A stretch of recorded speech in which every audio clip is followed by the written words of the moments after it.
Hello and welcome to this Zwift Run live stream. My name is Stephen. I'm a Zwift ambassador, a community run leader and your host today.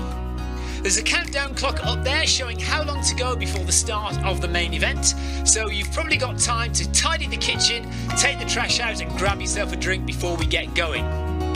If you've never seen Zwift before, it's an online game where athletes from all over the world train, compete against and socialise with each other live and in real time. All you need to take part is a foot pod, an internet connection, access to a treadmill and a device on which to run the Zwift app. You can use a computer, an iPad, an iPhone, a high-end Android device. Zwift even works on Apple TV.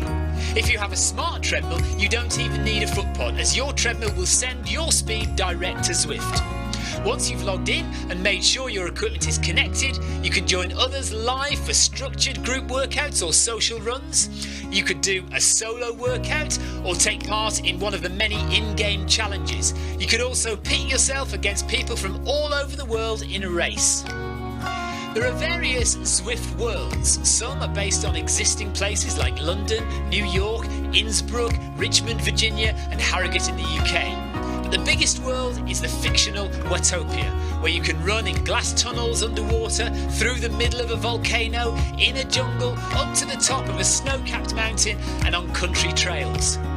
Watopia is where the Zwift developers let their imagination fly. Like any computer game, the more you run, the higher up the levels you climb and the more virtual goodies you require. If you're a regular treadmill runner, Zwift is going to transform your training. If you're a hater, Zwift is going to change the way you think about indoor running. Before we go any further, if you're watching on YouTube, please click that subscribe button and the bell icon so you're notified every time we go live on this channel. If you're watching on Facebook, please click the like button on the Film My Run page. Film My Run is also my other YouTube channel where I post real world runs, so if you're interested in marathons, ultra running, 10Ks or triathlons, you'll find product reviews, interviews and races over on that channel. I've been running all my life. I started running long distance races in 2011 when I ran my first half marathon, and that was followed a year later by my first marathon in Paris.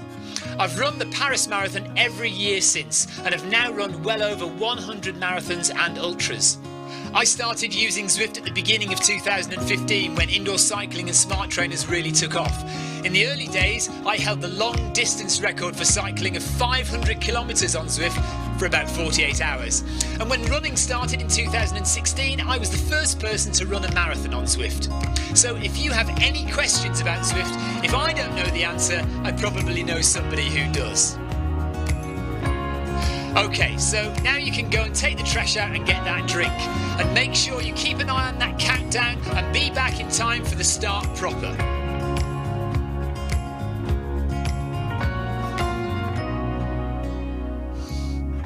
Well, go on then, don't just sit there gawping at me. Basically, this message is going to go around in a loop again and again until the start of the run, so you may as well go and do something constructive in the meantime.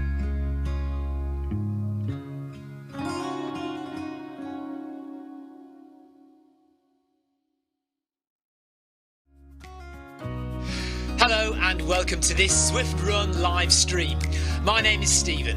I'm a Zwift ambassador, a community run leader and your host today. There's a countdown clock up there showing how long to go before the start of the main event, so you've probably got time to tidy the kitchen, take the trash out and grab yourself a drink before we get going. If you've never seen Zwift before, it's an online game where athletes from all over the world train, compete against and socialise with each other live and in real time. All you need to take part is a foot pod, an internet connection, access to a treadmill and a device on which to run the Zwift app.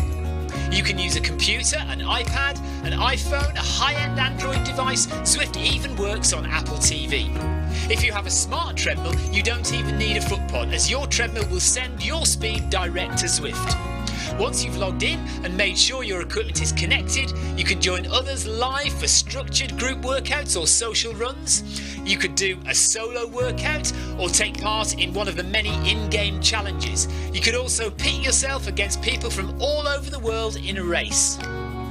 There are various Zwift worlds. Some are based on existing places like London, New York, Innsbruck, Richmond, Virginia and Harrogate in the UK. But the biggest world is the fictional Watopia, where you can run in glass tunnels underwater, through the middle of a volcano, in a jungle, up to the top of a snow-capped mountain and on country trails. Watopia is where the Zwift developers let their imagination fly. Like any computer game, the more you run, the higher up the levels you climb and the more virtual goodies you require. If you're a regular treadmill runner, Zwift is going to transform your training. If you're a hater, Zwift is going to change the way you think about indoor running. Before we go any further, if you're watching on YouTube, please click that subscribe button and the bell icon so you're notified every time we go live on this channel. If you're watching on Facebook, please click the like button on the Film My Run page. Film My Run is also my other YouTube channel where I post real world runs, so if you're interested in marathons, ultra running, 10Ks or triathlons, you'll find product reviews, interviews and races over on that channel. I've been running all my life. I started running long distance races in 2011 when I ran my first half marathon, and that was followed a year later by my first marathon in Paris. I've run the Paris Marathon every year since and have now run well over 100 marathons and ultras. I started using Zwift at the beginning of 2015 when indoor cycling and smart trainers really took off. In the early days, I held the long distance record for cycling of 500 kilometres on Zwift for about 48 hours. And when running started in 2016, I was the first person to run a marathon on Zwift. So if you have any questions about Zwift, if I don't know the answer, I probably know somebody who does. Okay, so now you can go and take the trash out and get that drink. And make sure you keep an eye on that countdown and be back in time for the start proper.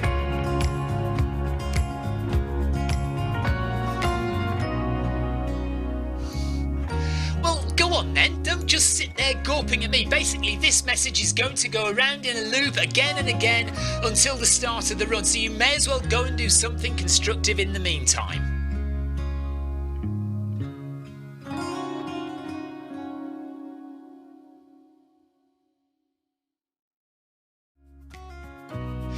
Hello and welcome to this Zwift Run live stream. My name is Stephen. I'm a Zwift ambassador, a community run leader and your host today.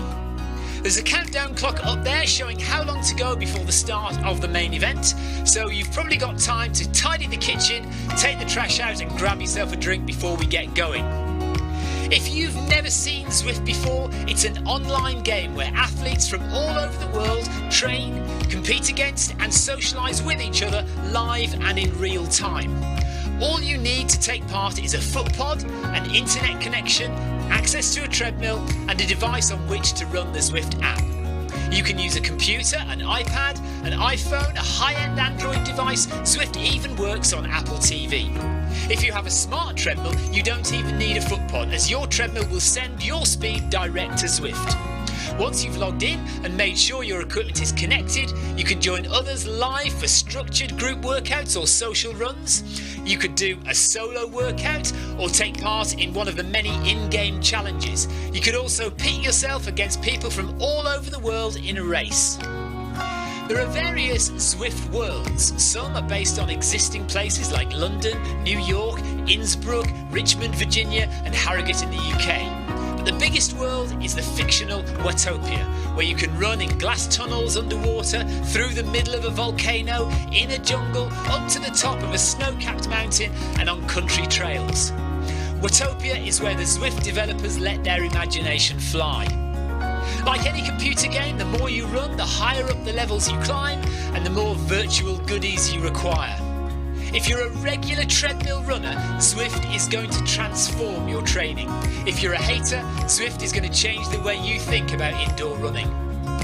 Before we go any further, if you're watching on YouTube, please click that subscribe button and the bell icon so you're notified every time we go live on this channel. If you're watching on Facebook, please click the like button on the Film My Run page. Film My Run is also my other YouTube channel where I post real world runs, so if you're interested in marathons, ultra running, 10Ks or triathlons, you'll find product reviews, interviews and races over on that channel.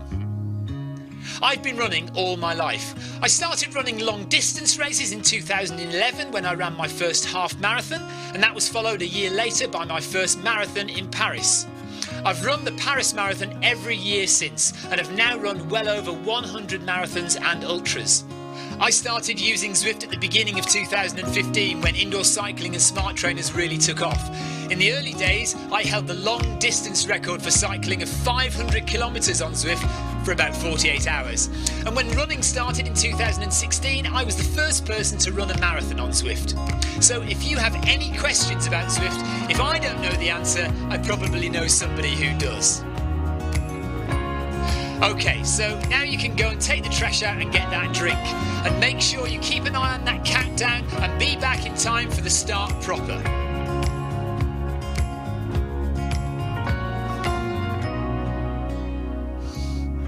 Well, go on then, don't just sit there gawping at me. Basically, this message is going to go around in a loop again and again until the start of the run, so you may as well go and do something constructive in the meantime.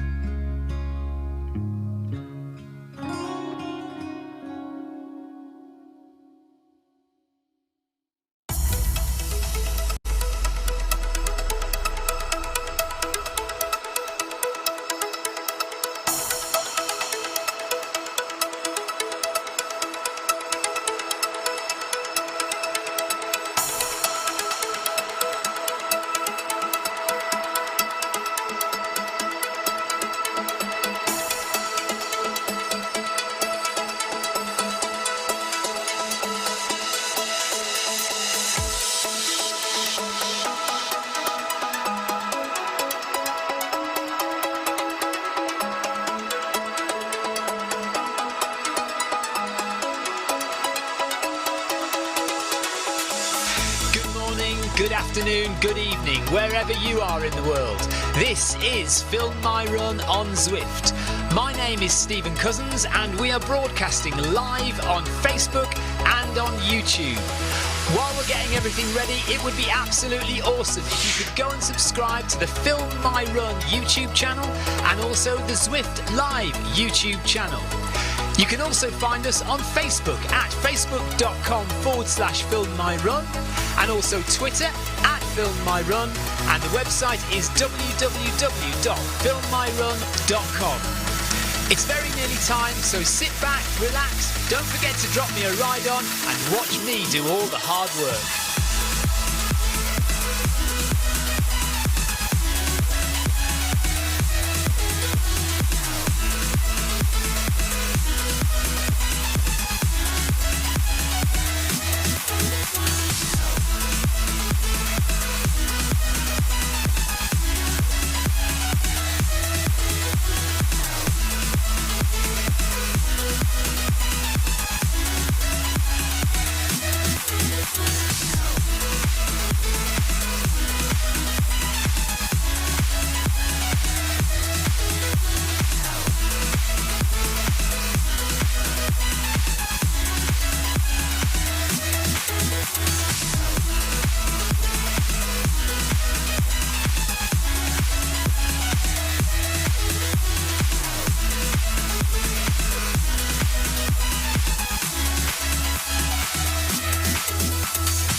Okay, Jonathan, I thought you were here, buddy.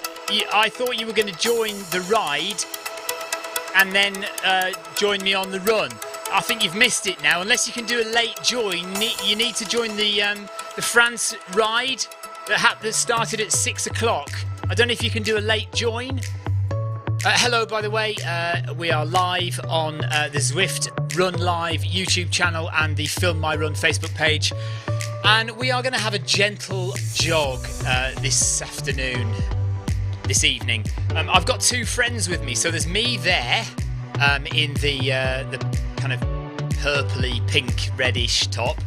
And then I've got my two friends, Stride 1 and Stride 2. So they are foot pods on my feet. And we're going to see how they manage uncalibrated with a little jog around France. So it's the same human being, three different devices, and let's see how well the two strides manage to keep up with me on the run. So there we are. There's all three of us there. Stride 1, Stride 2, and me. So Jonathan, I don't know if you can join me or not, but you need to jump into the race, the cycling race that's going to France, and then jump out of that event and become a runner. Go to the pairing screen and go to run. But I'm going to go anyway. I'm going to get on because I don't want to be forever. It's not going to be a massive long run. This. Now let's see if both of the strides actually start moving. Yes, they do. Okay, so both strides are moving. We'll let them off like 20 or 30 meters for being a little bit behind. We'll just walk it out a bit. Daniel McKenzie. He says, "Hi Stephen, looking forward to seeing this one." It's not going to be terribly exciting, actually. I'm afraid. Let's do 10k. So I'll set a target of 10k, and what we need to do now is make sure that we get on the right course. So we're not going up the mountain. We're just turning left. We're following the route. Oh, I'm sorry, Jonathan says I can't do it. Just been warming up on the track whilst waiting. I'm really sorry, Jonathan. I should have told you before exactly what the plan was. I assumed you knew what I was going to do. Yeah, I joined the France ride, and then when the ride started, I left it and went to the pairing screen. Right, now I should be going left here. I'm not being given any options though to go left or right. Oh, here we are. Right, we are going left, which is what we want. So there's a big aerial view, and off we go, turning left. So let me tell you about the Stride foot pods then. So on my left foot, hang on a minute, let me just double. Yeah, on my left foot, I have a Stride Wind, so the newer version of the Stride foot pod. On my right foot, I have the original Stride. Well, not the original Stride, but the previous one to the Stride Wind. It's got a name actually, but I can't remember what it's called. Is it the Pioneer? No. Anyway. So I'm wearing two Stride foot pods, one on my left foot, one on my right foot. They are uncalibrated, so they're not calibrated at all. And you can see already that on the treadmill, I'm moving quicker than the two Stride foot pods. And in fact, Stride number 1 is moving a lot quicker than Stride number 2. Now, I have to apologise and say I'm actually not sure which is which. So I'm not sure whether the Wind Stride is on the left foot or the right foot, I do know whether it's on the left foot or the right foot. I don't know whether it's Stride 1 or Stride 2. Let's hope the newer one is Stride 1. So, the one that is currently going a little bit quicker. Christoph says, enjoy exploring France. Neil Messenger says, hi Stephen. Andrew Cutman says, could you explain heart rate calculation when you can? I will do.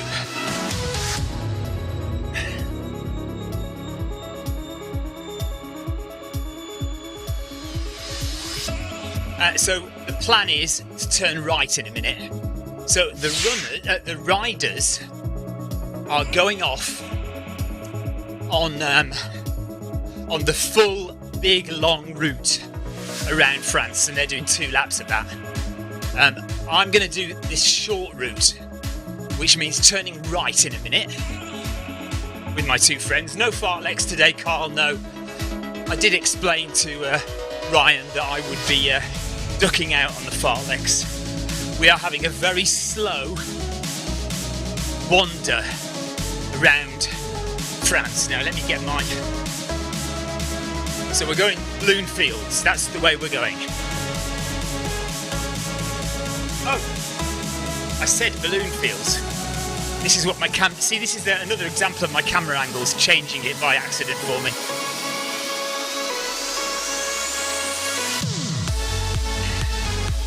So if you're on a bike, the first sprint starts in a minute.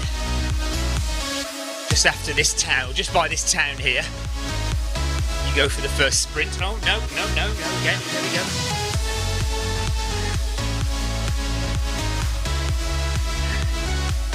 So my two stride friends are lagging behind already.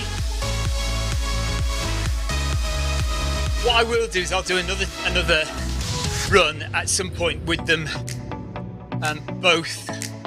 Oh, now hang on a minute, I need to make sure they both come with me, don't I? Oh no, that's a problem. That's a problem. Oh, I've just realised. How annoying. Both my runners will go off on a different direction. Now what we can do, is turn around. Oh, this is going to be too complicated, isn't it? Because I've got two extra runners who I want to run with me. I mean, I'll still be able to see how far they cover, so we don't have to have them with me. It's just nice to have them there, isn't it?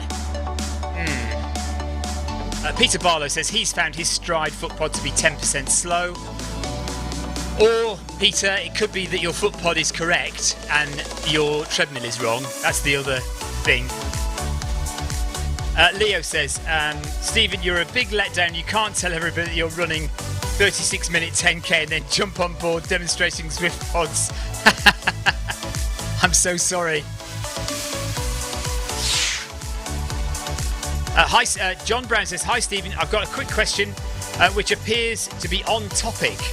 I'm currently researching a Zwift setup and trying to decide between entry-level Zwift-compatible treadmill or a stride pod setup. In your opinion, how much better is the experience of a smart treadmill over a stride pod? Okay, well, it depends. Yes, the smart treadmill is much more satisfying. Whether it's accurate or not, whether it's correct, is another argument. Whether the stride foot pod will give you a more accurate representation of your speed is a debatable and arguable point. But having the treadmill display matching the Zwift display is really, really satisfying and makes for a much more pleasant running experience. But we can talk for hours about this. Neil Messenger says, have you still got to pay where you're running tonight? No, running is still free. You don't have to pay for this bit. But I'm just trying to decide whether to make my stride foot pods turn around, or it's too much effort, isn't it? Let's just let them go and we'll see later. Oh, the thing is, right, okay, let's just run. Let's just start running.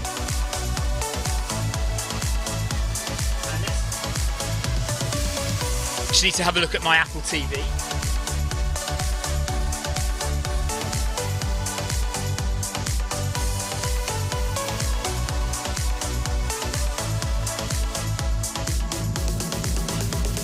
Sorry about this. Right, turn around. So I'm looking at my Apple TV screen now, which is one of the stride foot pods. Come on, and I want him to turn around. Maybe it doesn't turn. You've got to go at a certain speed, haven't you, to turn around?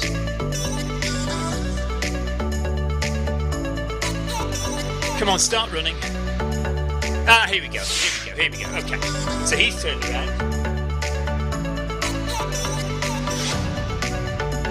And he's turned around. Right. Balloon.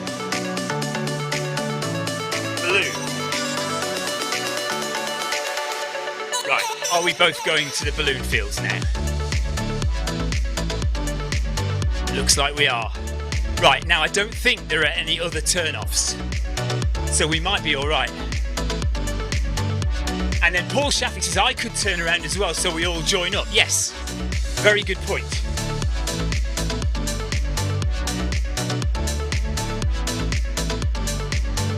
Right, back to me there. Sorry, you can't see my Apple TV. I must connect that up actually.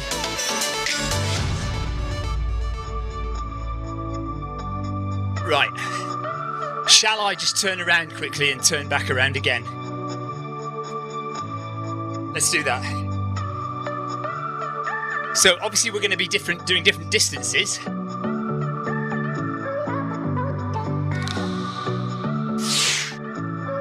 Fingers crossed.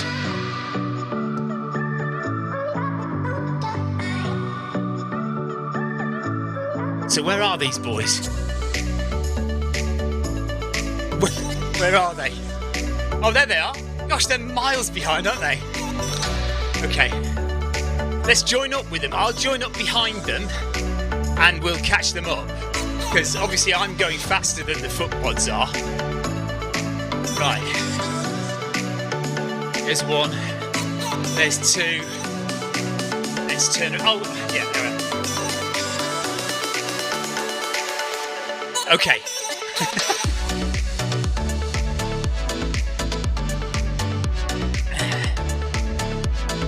Right, so I've covered 1 kilometre. Stride 1 has covered 1 kilometre. Stride 2 has covered 0.9 of a kilometre. I mean, we know that they're both behind me at the moment, technically. Carl says, how can you run in the France world? It's a little trick, but it is allowed. You need to join one of the cycling events. So there are currently cycling events happening in France. So what you do is you join a cycling event as a rider, but when the event starts, I mean, you don't need to have a bike, by the way. You can just log in as a rider and stand on your treadmill, and then when the event starts, you quit the event, and that leaves you sitting on your bike out of the event, but in France. Then you go to the pairing screen and you change from ride to run, and away you go. Okay, so both the Stride foot pods are in front of me, but I am catching up Stride number 2 pretty quickly. There he is, right beside him now. You can see when you get the map back up that Stride 2 is running at 7.4 kilometres an hour, 7.0 something 4. I'm running at 640, and Stride number 1 is running at 648, 650.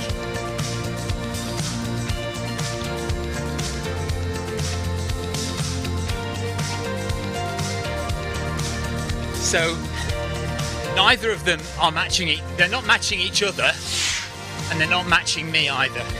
Remember, these are uncalibrated strides.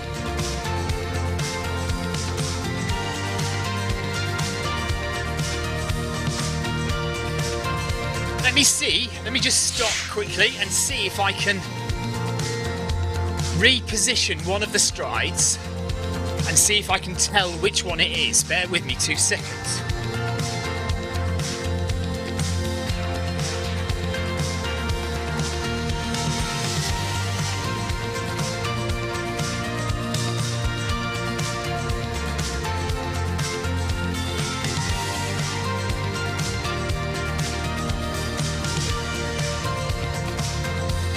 Right, I've just slightly altered the position of one of the Stride foot pods to see if it makes a difference. Now, you'll notice also that it does take the strides 2 or 3 seconds to kind of get back into rhythm and get moving again.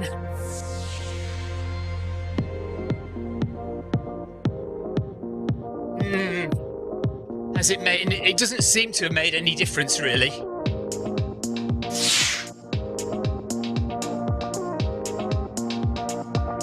Right, Leo wants me to change from kilometres to miles.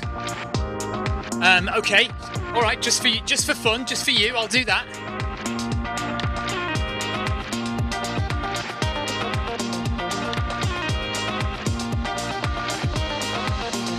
Settings, Imperial. There we go.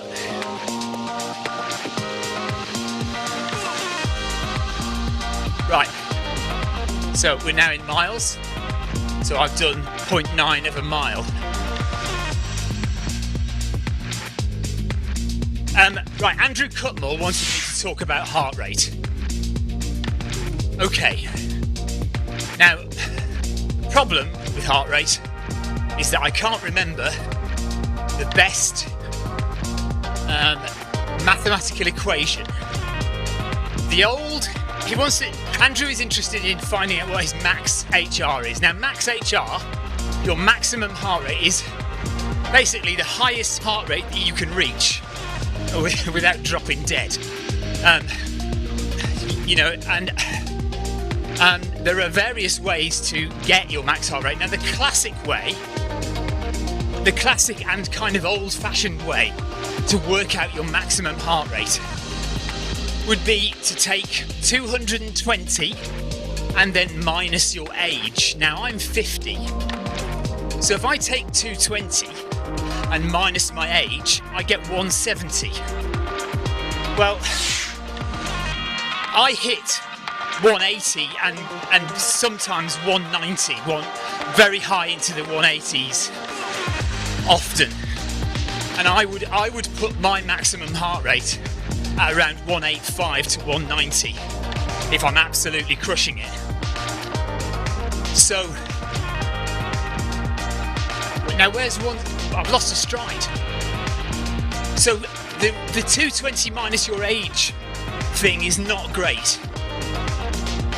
It's more for your average person who's not an athlete, who's not a runner, who does like an average amount of exercise, and it's an average kind of guesstimate of what your heart rate might be. Owen Casey says you don't look at a day over 49. Yeah, cheers. Daniel McKenzie says 220 minus his age takes him to 180 and he can get to 190. Leo says his max heart rate is 189. I think mine's about that as well, you know. But obviously your max heart rate will fluctuate with your fitness level, so it's not always going to be 189. Right, we're missing a stride, aren't we? We've lost a stride somewhere. So where's it gone?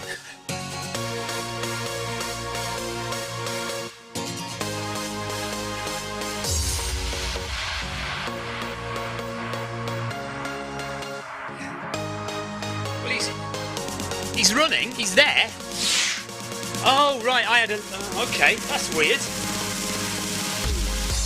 Right, so we've encountered a problem in that my phone, which is running Stride 2, had a low battery warning. And when the low battery warning came on, it said, it basically stopped my runner. So, Stride 2 is basically out of the equation because he's been stopped still for ages. Owen Casey says he hit 202 yesterday on hill repeats, and the formula of 220 minus your age would have me at 179. Tim Bremser says I can actually get up to 210 as I'm only 16 years old. Yeah, the younger you are, the higher you can get.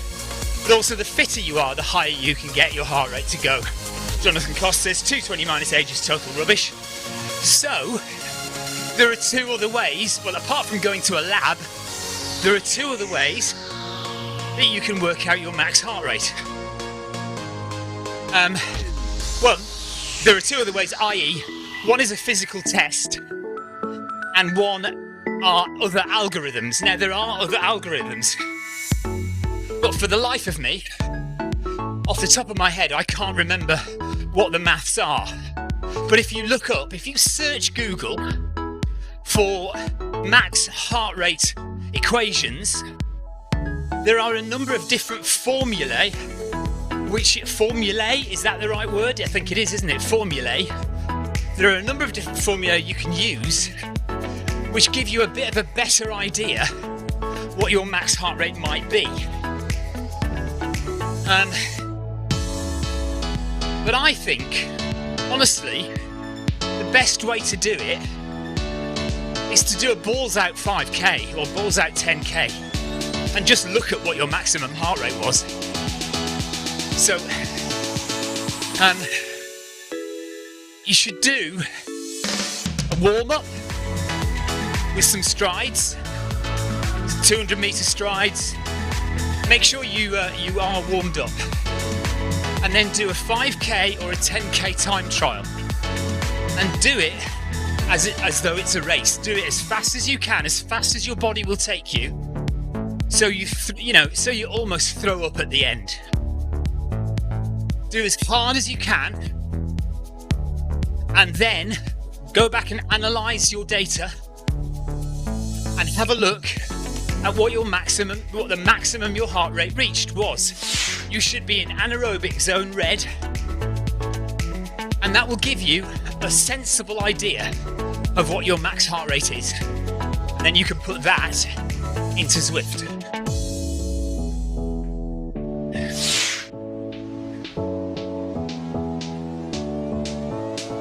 Leo says kilometres every step of the way.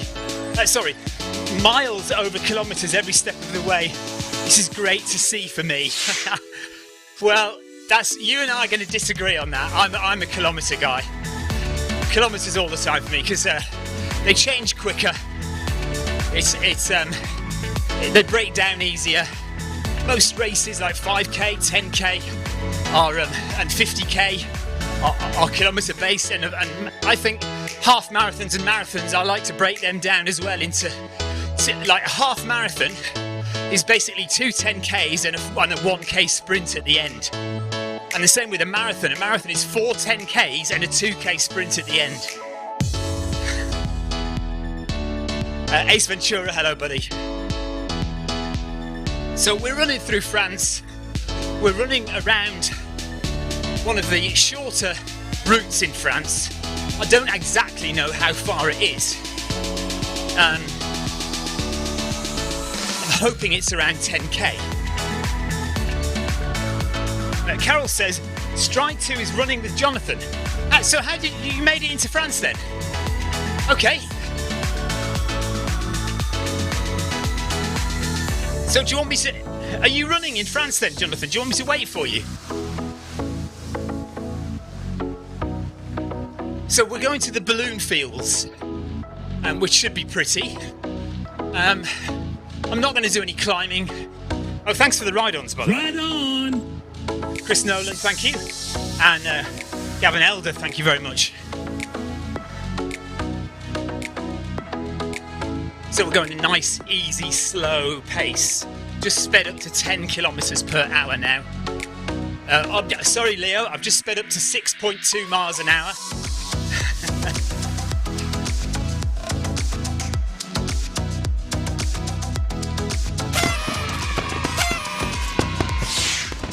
Oh, you're not? Was Carol joking then, Mushy? My Stride 2 got fed up changing direction and just went off and ran with Jonathan. So I've had a busy week. I've had some tough runs. Wednesday workout was a hard workout. Thursday I did a fast 5k. And I forget what we've done the rest of the week. Oh, we've done a couple of half marathons as well, haven't we? So did a half marathon on Tuesday. So today is easy run day, just very, very low level zone 1 and 2 running today.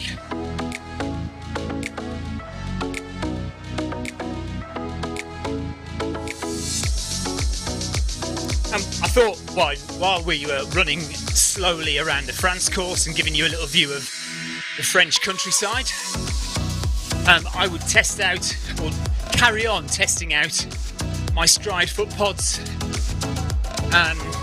So I've got Stride 1 and Stride 2. The number 1, why does the number 1 not show up on my Stride 1? Maybe I'll change it to Stride 2 and Stride 3. There must be something about the number 1 that doesn't show up for some reason. Now look at my heart rate. I'm in zone 4. What's going on there? I don't want to be in zone 4. Let's slow down. It's because I'm talking as well. So we're doing a zone 2 and zone 3 run. So I don't want to be in zone 4. So we slow down. It is probably because I'm talking.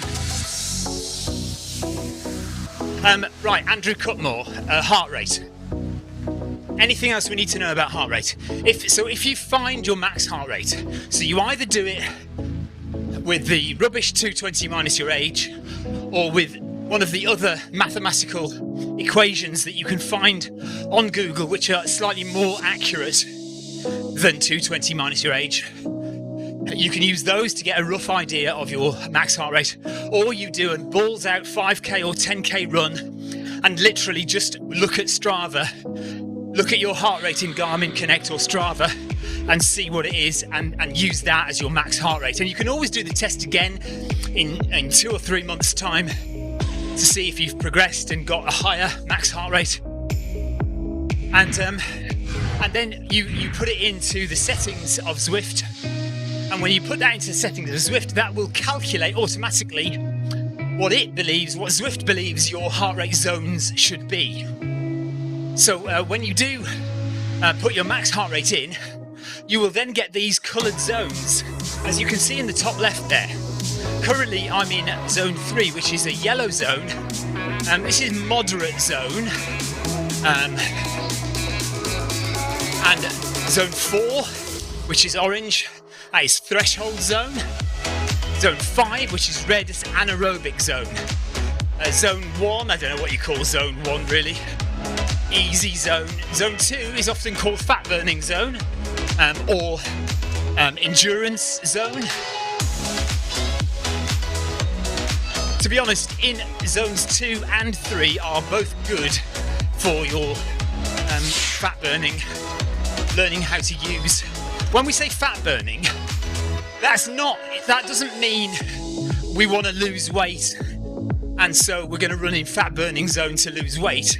I mean, it can be applied to that, but what runners mean when they talk about fat burning zone is different.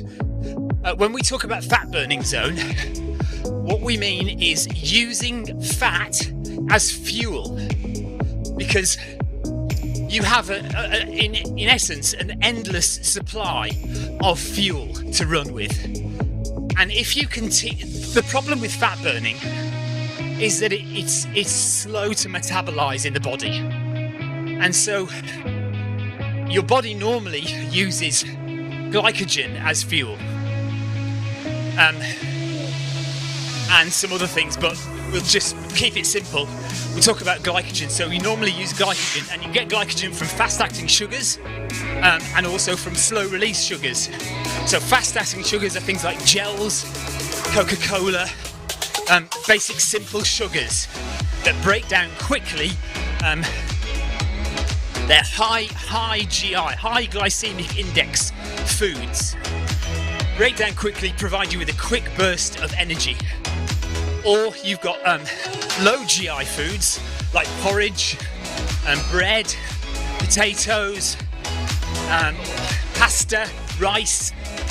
All those kind of things are low GI, but they're sugar, they're glycogen. They break down in the body, slow release glycogen into your system. And that's great for marathon running, and your fast-acting sugars are great for 5Ks, 10Ks, getting you to work really hard, getting the energy into your legs quickly. But when you start to run really long distances, so marathons upwards, most DNFs, most did not finish, are related to gastric issues, stomach problems. And one of the reasons you get stomach problems is because often you're taking too much sugar and too much fast-acting glycogen, Coca-Cola at every aid station, that kind of thing. So what you want to do is, you still need that fast-acting glycogen, but what you want to do is reduce the amount that you take in. And so one of the ways to do that is to learn to process, to metabolize fat as fuel. So when your body runs out of glycogen, your body naturally turns over to burning fat as fuel. Now in a marathon, you'll find that after 20 miles, if you haven't taken in any glycogen, your body runs out of that fuel. And when it runs out, it turns to burning fat as fuel. But that is a slower process, which is why, have you heard of hitting the wall or bonking in a marathon? Often happens around 20 miles in, or 2.5 to 3 hours into a marathon. You will feel your legs go, you've got no energy left, you just can't run, and you slow down dramatically. That is the wall, hitting the wall or bonking. And that is your body running out of glycogen and burning fat instead. So you need to teach your body to burn fat more efficiently, faster and better. Leo Loughlin says miles, miles, miles, Jonathan. Jonathan says miles are for people born during the war, or for Americans, of course.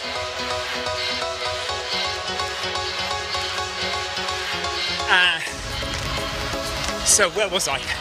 Yes, so when you get to running marathons, and then ultras, long distance races, 50 milers, 100 milers, you need to be able to run forever, slowly, at this kind of pace and slower than this, forever.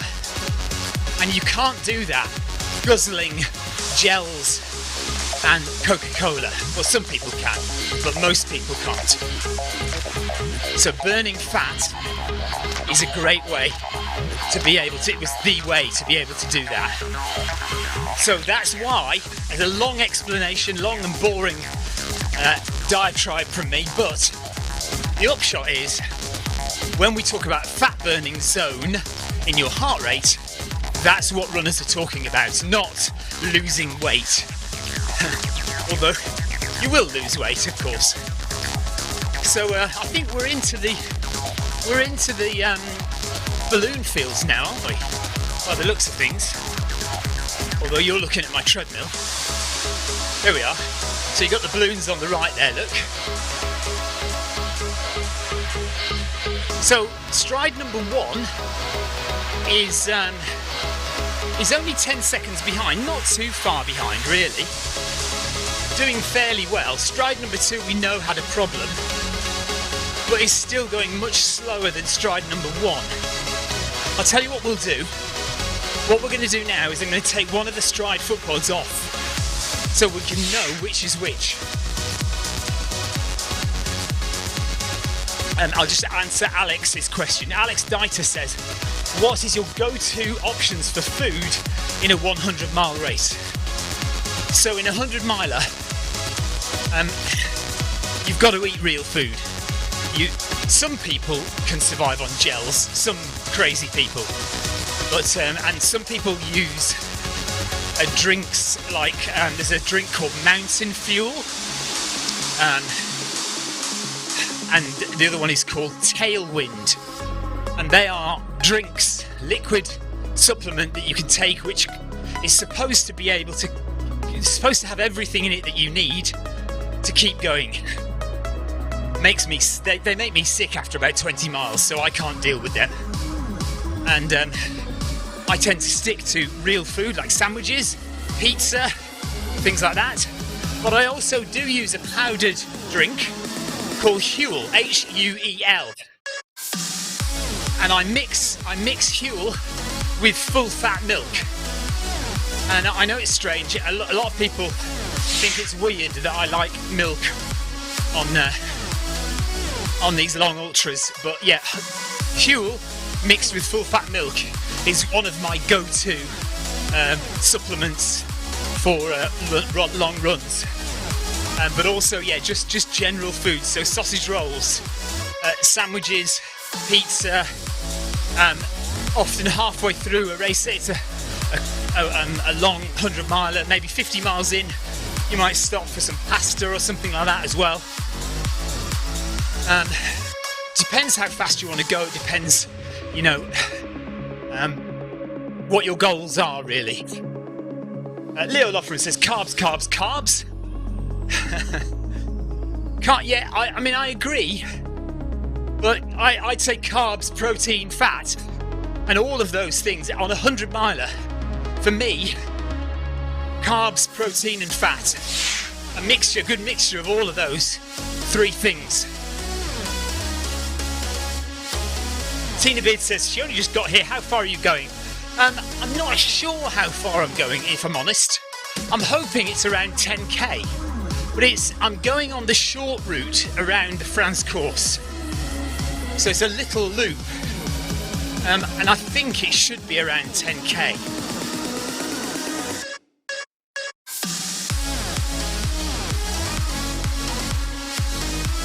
Leo says, I don't see you anymore with your milk on board, Steve. Well, I must admit, I am trying to cut down a little bit on the amount of milk I drink, because what I'm finding is I enjoy milk so much that I am actually using it as food. So I'm getting my protein, I'm getting my carbohydrates, and I'm getting my fat from drinking copious amounts of full fat milk. And it's probably not great to have a diet that is so heavily dairy focused.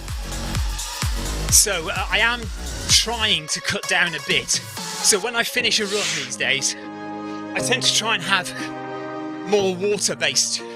A glass of squash with ice or something at the moment because it's really warm. So I'm drinking lemon squash after a run to rehydrate, rather than I would have had, 2 pints of milk. So I'm hoping that will kind of, I don't know what it'll do, but I just want to cut down a bit on dairy and cut down a bit on the amount of milk I drink. Carol Rushworth says, I can imagine Victoria there with you in a picnic blanket with sausage rolls and pizzas, etc. Yes, there's that, or there's the aid stations on a proper race. But yeah, if you watch the video I did of my last 100 miler, the Centurion One community event, and at the end of that, we're all sitting on a picnic blanket, exactly as you describe, Carol. Alex likes smoothies. Not really. I'll tell you why. Acidity. I don't particularly like high acidity drinks. So certainly things like orange juice. But smoothies may come under that banner. Occasionally I have been known to, but I do tend to find it makes me feel a bit sick having stuff that's got too much acid in it. Jason Darby says, good evening, just a quick hello, can't stay today, going out in the big world for a run. Good on you, Jason. I'm going to do that tomorrow morning, going out for a little marathon jaunt with my friend Richard, first thing in the morning. So I probably won't be on Zwift tomorrow, and we'll do something on Sunday, I imagine. So we're 3.2 miles in, and so I was going to stop and I was going to take one of the foot pods out, wasn't I? I've also noticed now that stride 1 is falling quite a way behind, 15 seconds behind. Let's stop the treadmill. Right, who's guessing what? I'm guessing that the stride 1, the one that is closest to me, 13 seconds behind, I'm guessing that is the stride wind, the newer stride. So I'm going to take that off and see what happens.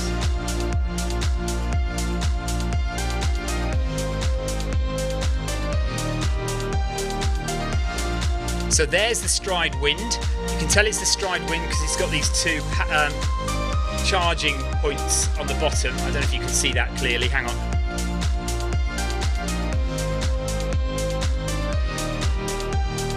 Right, those two charging points there, that means it's the stride. Gosh, why do they disappear so easily? There they are. That means it's the stride wind. So that's the stride wind. I've taken it off my foot. So we're now going to start running again, and we'll see which one doesn't move. I'm hoping it's stride 1.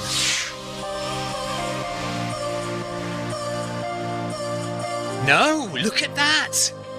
How interesting. So I've taken stride 1, I've taken one of the strides off, and the stride that is furthest behind, although we know that it was behind because it stopped moving because of my phone, so that's not its fault, but we know that it was moving slower anyway, so let's just stop.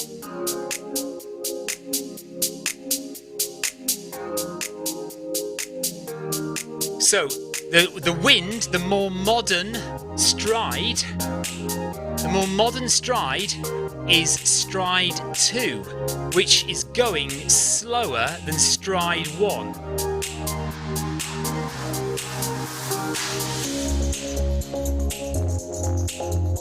Right, we're going to do another experiment now. I'm going to swap shoes. So I'm going to put stride 2, the newer modern stride wind, I'm going to put that on my right foot, and I'm going to swap the other stride onto my left foot.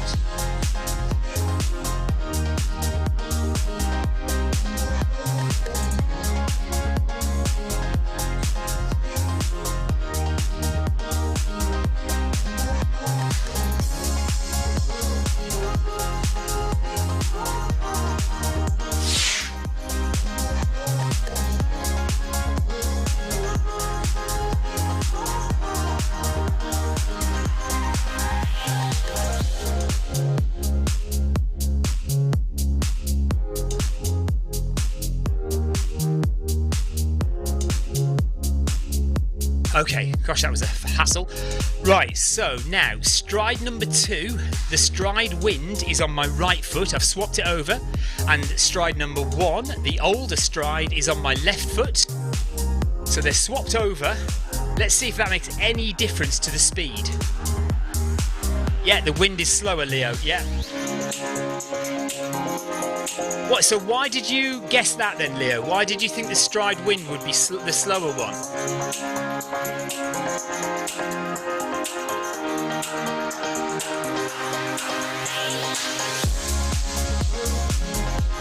Okay, back up to, we were going at 9.5 kilometers per hour. 6, what is that? 10-minute miles. Okay, so it's exactly the same by the looks of things. So the original stride is moving 10.26 minutes per mile, and the newer stride is running 10.40 per mile, 10.48 there per mile. So no difference. Swapping the feet has made no difference.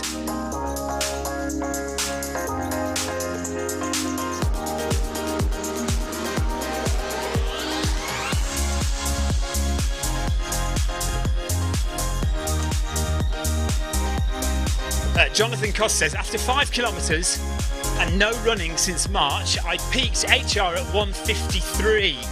So unfit, he says.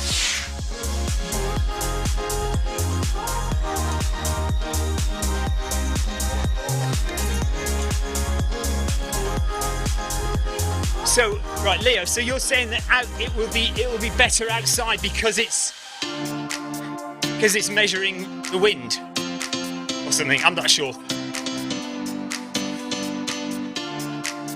Anyway, so yes, definitely the modern up-to-date stride, uncalibrated, both uncalibrated as well, is performing worse than the older stride at the moment in terms of, see, you have to question this, don't you? You have to say, well, okay, which one is right? Because the stride is arguably the most accurate foot pod out of the box with no calibration. That's what everyone says. And I'm a great stride fanboy. I love the stride. So which one of these is correct? So I've got the treadmill going at 10.09 minute miles, stride old version going at 10.24 minute miles, and stride new version going at 10.47 minute miles.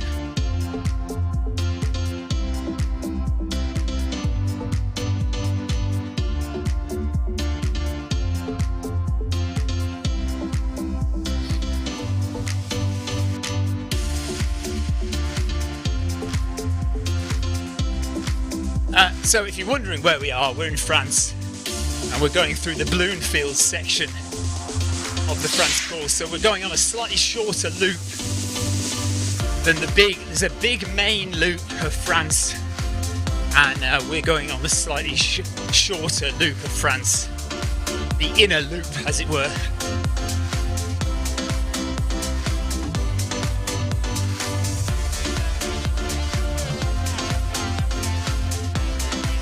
Yes, Tim.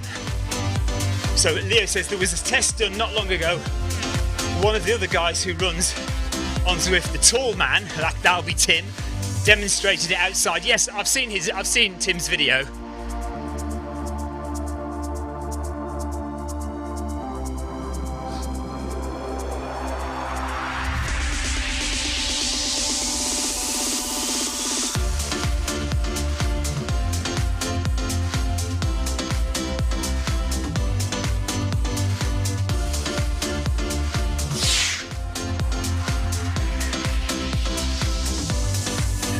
So we're sticking to the rule of keeping in zones 2 and 3. You can see when the camera pans off me and back onto the main Zwift screen, you'll see I haven't spent any time, apart from a couple of blips earlier on when I went too fast, and we've managed to keep in zones 2 and 3 for the whole run so far, and we've done 3.7 miles.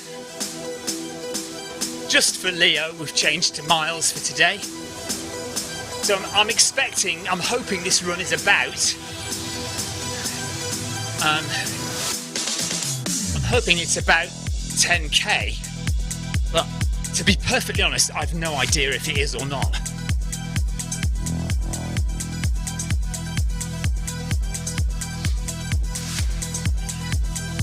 We'll probably just keep on running until we get to 10k, 6.2 miles, and I'll see where we are. Thanks for the ride on. Oh, thank you to my wife. Thank you, Victoria. If you're listening, Vic, I could probably do with a lovely glass of lemon squash with ice after this.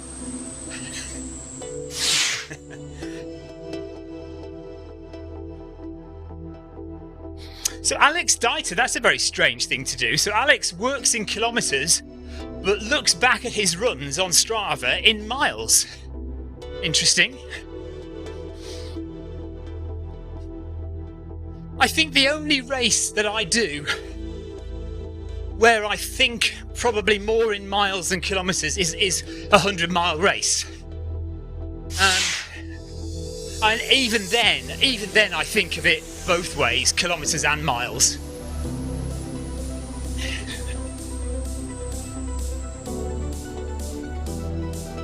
Leo, I think she's a bit quick for me, isn't she, Eilish? I haven't run with her, no. Is she on Zwift?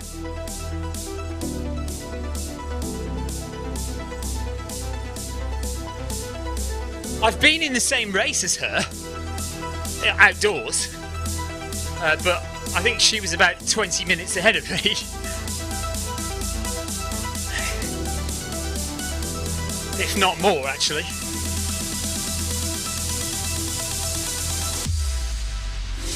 Oh, we are in zone 4 now. Look, 161. What's going on?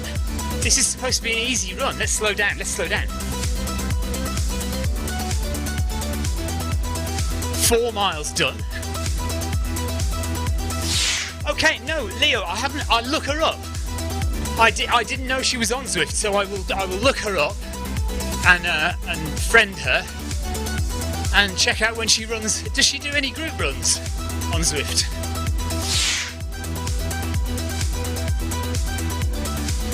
Tina Beard says she uses kilometres on Zwift, but miles for everything else. Do you know what? There's now it's as strange as us folk, is there? I must admit, I'm always kilometres, but when I'm talking about a run, I can flip between miles and kilometres sometimes, especially when I'm making one of my videos. Sometimes I'll say something like, okay, so we're 50 miles in, that's 81 kilometres, and I'll kind of talk about both different measures.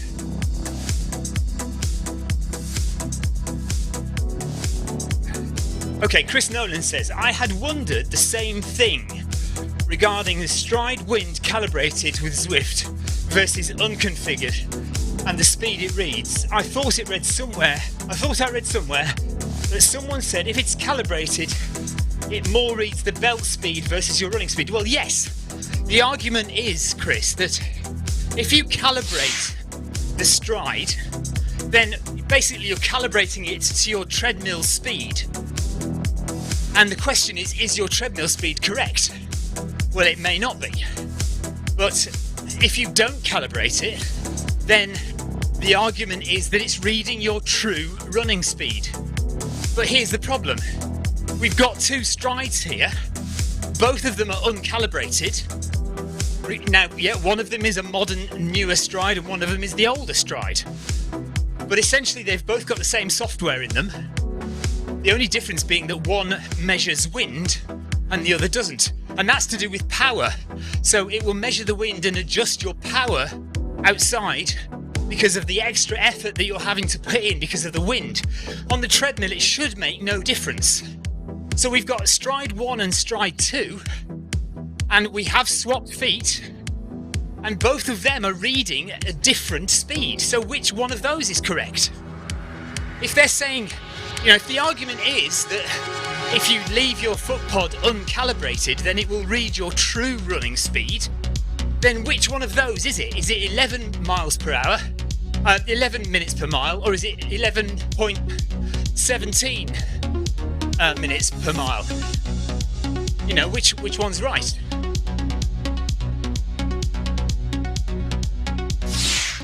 Louis says, how long till you finish? Honestly, Louis, I don't know. I actually don't know.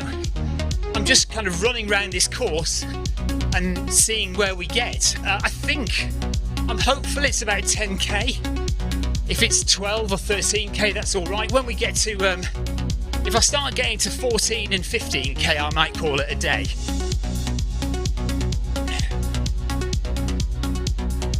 Jojo says, bonjour de France. I really like your installation to run. Thank you very much. There's a lot of stuff here, yes. Mostly to do with streaming, much less to do with actually running on Zwift. You don't need very much to run on Zwift at all. But if you want to stream running on Zwift, then you do kind of start to need quite a lot of equipment. Microphones, cameras, lights, monitors, all sorts of things. So are you saying the shorter route is 15 kilometres? Is that what you're saying? So 15 kilometres is about 9 miles, 9.5 miles. So we are now 4.5 miles nearly. So almost, if it's 15k, then we're almost halfway through at 4.5 miles.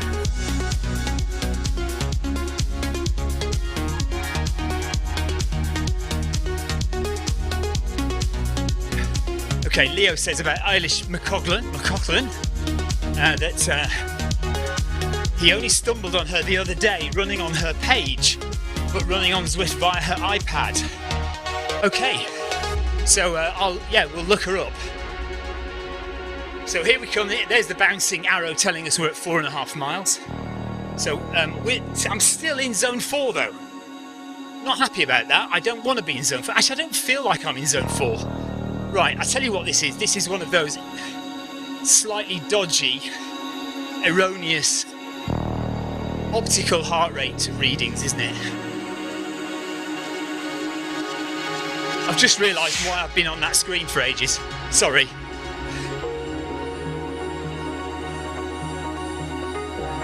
That's very annoying. I've had that screen on for ages and I apologise.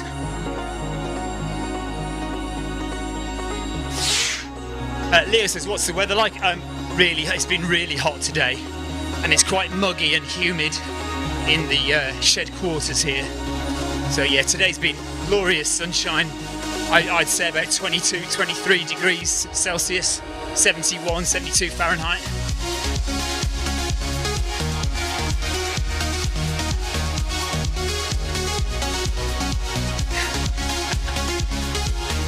Louis says, yeah, I'm doing classic schoolboy bunking off. So normally on a Friday, I would do Ryan Downey's Fartlek Friday, but I'm bunking off today. And Ryan's already been on at me. Although, no, he wasn't too bad actually. He let me off today.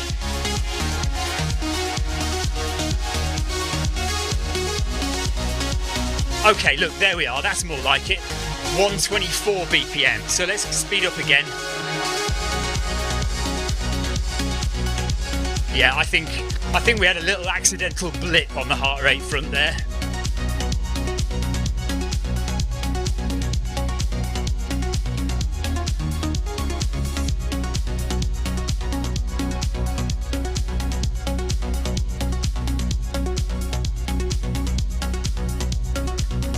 So yeah, still looking at the strides. Stride number 1 is reading 10.1718 minutes per mile. Stride 2 is reading 10.47 minutes per mile. Stride number 1 is the older stride. Stride number 2 is the stride wind, the newer version. So the newer version is actually going slower than the older version. My treadmill is going obviously faster than all of them. What do you believe? Which one do we believe? At 21, yes, Leo, level 21. I'm hoping that when they release new levels, I'm really hopeful that I'm going to jump up quite a lot of levels.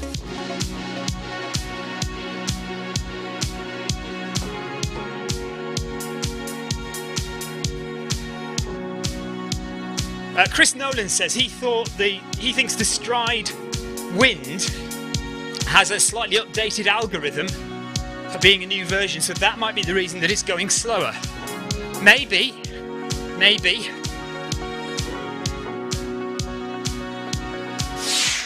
I'm already engaged in a bit of a debate with Gus on the Stride Facebook page at the moment, so I don't want to start another one just yet.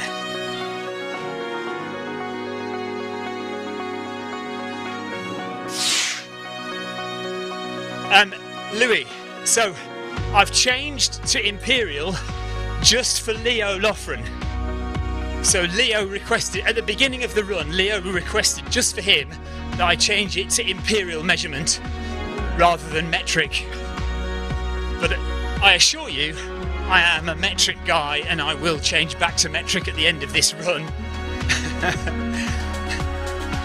It's just so Leo didn't get upset and shout at me.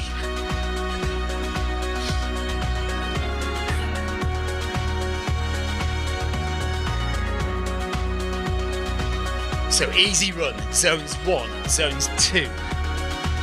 Running round the shorter loop in France. If you want to know how to get to France, then you need to join one. Currently, you need to join one of the France cycle races, cycle rides, and once the race starts, so you'll be dropped in France on a bike. Once the race starts, you quit the event and you're left sitting there on a bike. And then you go to the pairing screen and you change from bike to run, and then you can run anywhere in France. Not breaking any terms and conditions, perfectly allowed thing to do.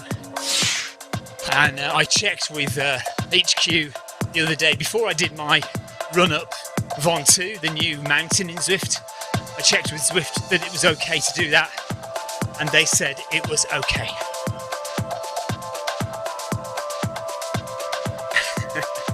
Leo says he would never shout at me. Look, my wife married me, she loves me, and she still shouts at me. Louis says, why did Leo want the switch? Go on, Leo. Leo is a miles man. Leo says miles over kilometres every day of the week, so I think he just wanted to see some miles ticking over on the clock, that's all. No big deal.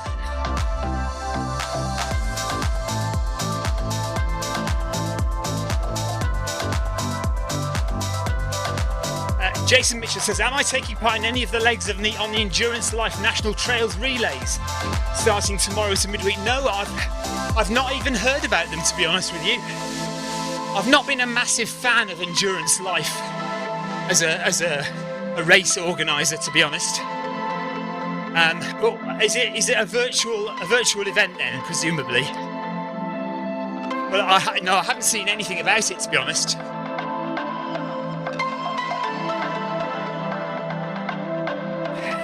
Lovely fields there, look at the flowers, beautiful.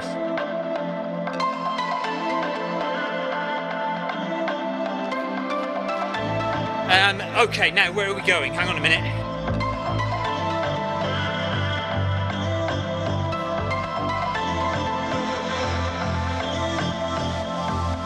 The poor Stride 2 has struggled again because my phone has not... I'm afraid I didn't charge my phone properly before we started running. And it keeps going low on battery. Even though it is being charged, it's low on battery. So one of the reasons the Stride 2 is so far behind is because my runner has basically been stopping because of my phone. So that's not the Stride Wind's fault, but it is still the case that the Stride Wind is the slower of the two foot pods. Now, where do we want to go? Oh, hang on a minute. It's nice, the flowers are nice, Leo. Look. Oh, hang on a minute. There you go, look at that, that's lovely. Beautiful views. Right, do we want to go to the aqueduct or do we want to head back to... I think heading back to the Ventoux summit is the direction to go in, isn't it? Right, bear with me, I'm just going to have a look at the actual map. Somewhere on here I've got Zwift Insider's map of France, and I'm just going to see if I can find it now. I bet I can't get it, can I? Where is it? It's definitely somewhere here. Maybe not.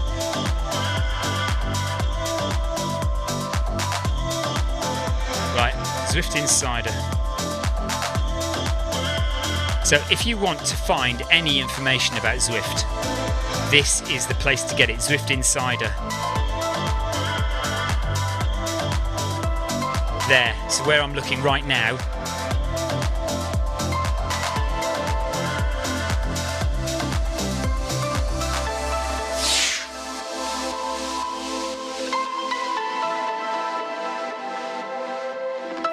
Route maps, here we go. Right, so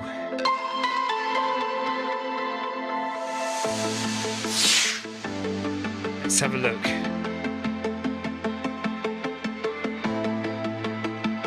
So we are currently, aqueduct is there. Yeah, no, we don't want to go to the aqueduct. We do want to head back towards Ventoux. Yeah, okay. The aqueduct takes us further away. So the aqueduct is essentially a left turn going back around the France course the other way, where Ventoux is taking us back to where we started. So let's get Zwift back up on here now, on the phone. There we are.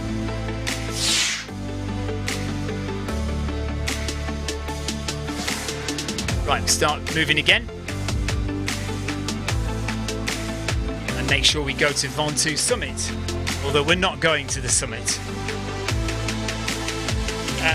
Louis says use the companion app. Yeah, I could have used the companion app to be honest, but we're done now.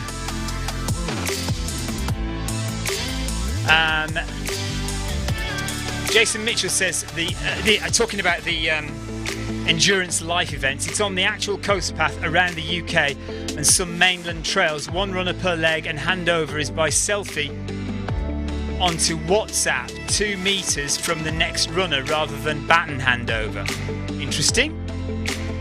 I'll have a read about it, Jason. I don't think I'm going to be able to join any of the runs, but yeah, nice. Right, let's just walk to the turning. Make sure I get this turning right. Okay. Right, let's start running again now. So we are going up a bit of a hill, I think, now. I'm not going to do the incline on it.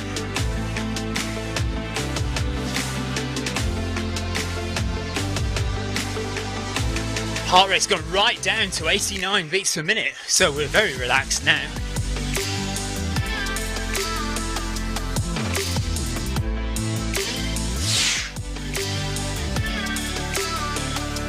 So, good question from Leo. It says, if Zwift could improve anything in your eyes, what would make Zwift for you more realistic? What would you do to improve Zwift if you could? Leo says he would like a ghost avatar running alongside me of my best 10k or 5k to try and beat my time. Well, interestingly enough, Leo, I think I've heard that something like that might be on the way. In the back of my head, I think I've heard something like that it's either on the roadmap to do. I think Eric has mentioned it in an interview. The last interview he did on Zwiftcast. I don't know if you ever listened to Zwiftcast with Simon Schofield, but the last interview that Eric Min did with Simon Schofield, I think he talked about ghost riders and being able to chase your previous best time. For me, some people do complain about the graphics, saying that they look too cartoonish, and I can understand that argument, but I think it's now iconic.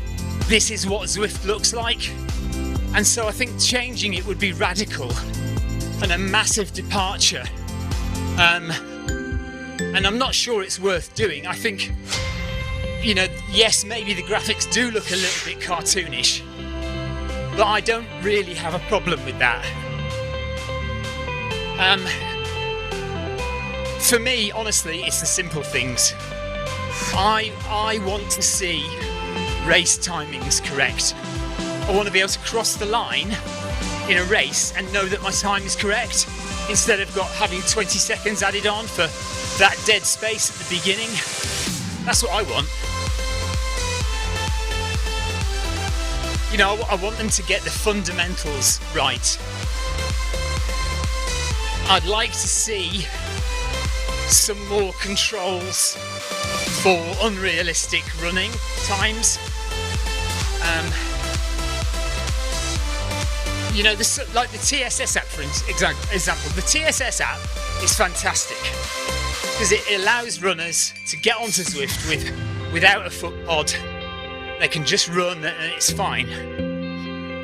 But when you change speed on the TSS app, you can find runners suddenly going from like 4 miles an hour suddenly up to 7 miles an hour, 10 miles an hour in the blink of an eye. There's no slowly speeding up. It's just, they suddenly whiz off, and that's not realistic. So I'd like to see some more kind of controls and to limit what runners can do to make it more realistic.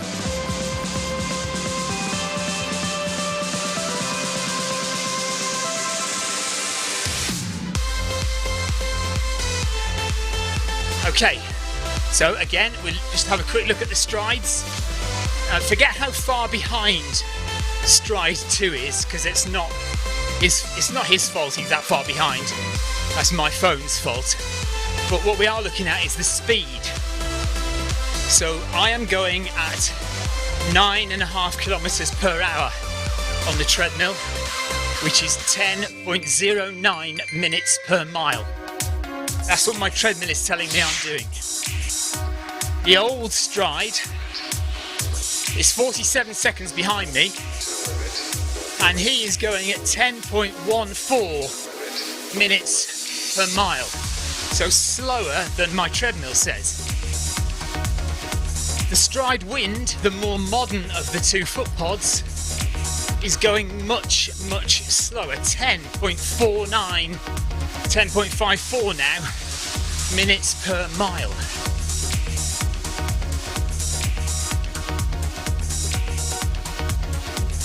So some big differences there. Chris Nolan, I liked your article about distance. I recently had a Zwift 5k event where Zwift said I did 5k versus Garmin with a stride wind being 400 to 600 metres short. They just need to run extra to be sure I get the Garmin 5k next time. Yes. Interestingly, I did a 5k outdoors recently using the stride wind, and it measured 400 metres short, but uncalibrated.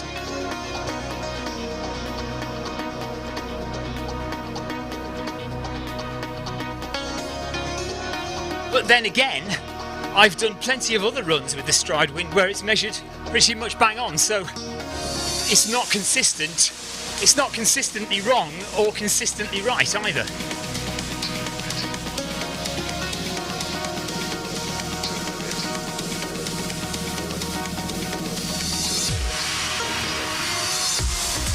So I don't know what you think about the France countryside.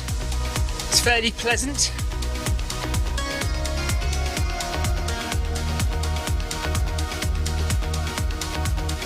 I think we're coming up to a little climb here now. But like I say, I'm not going to put the incline on the treadmill. Leo says modern technology, eh? Yeah. Sometimes you just need to run, don't you? Forget about the technology.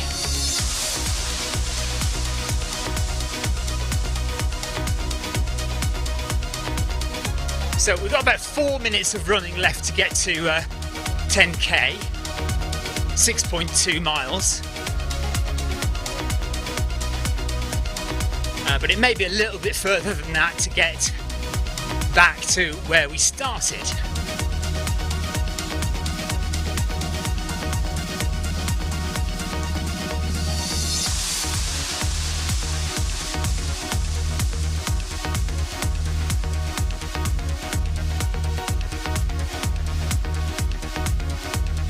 Thank you very much, guys, for joining me this afternoon, this evening. I know it's not as exciting as a fast race. It's not as interesting as climbing up the highest mountain in Zwift. But sometimes you have to do a slow run. Sometimes you need a recovery run. Sometimes you need to just do a bit of work in zones 2 and 3. Chris Nolan, yes. So I hope you're aware, I hope everyone is aware that the 24th, 25th and 26th of July we are hosting the Zwift race series in Paris. So you'll be able to run around the Champs-Élysées, around the Arc de Triomphe, down the Champs-Élysées and round the Tuileries Gardens, next to the Louvre and back up the Champs-Élysées. It'll be a 10k run, 10k race, and they will be happening on the 24th, 25th and 26th of July. Paris, that's Paris, and then France will be open on the normal world rotation by the second week of August. So around about the second week of August you will have free access to the France world.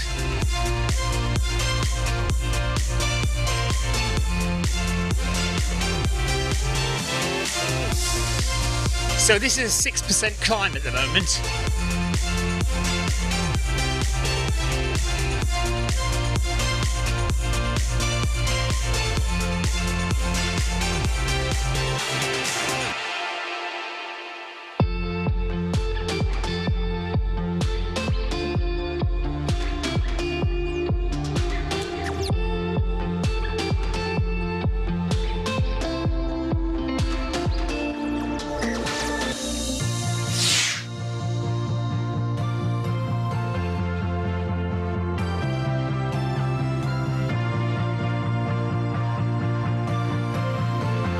Chris Nolan, just run as far as you can, or as far as you want to. You don't have to run the whole 10k. And to be honest, I don't know. There may be shorter runs. I'm not entirely sure, but I know for definite there's a 10k run. But whether there'll be a 5k one, I don't know.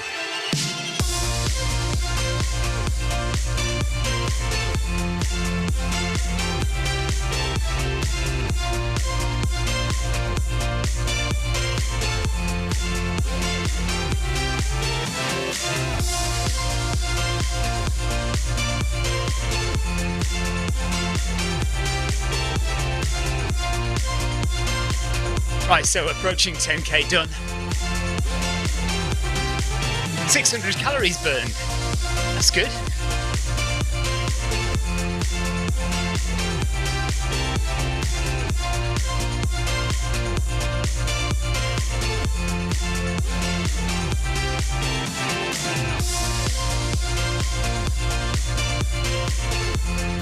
Right, there we go, there's my 10k done.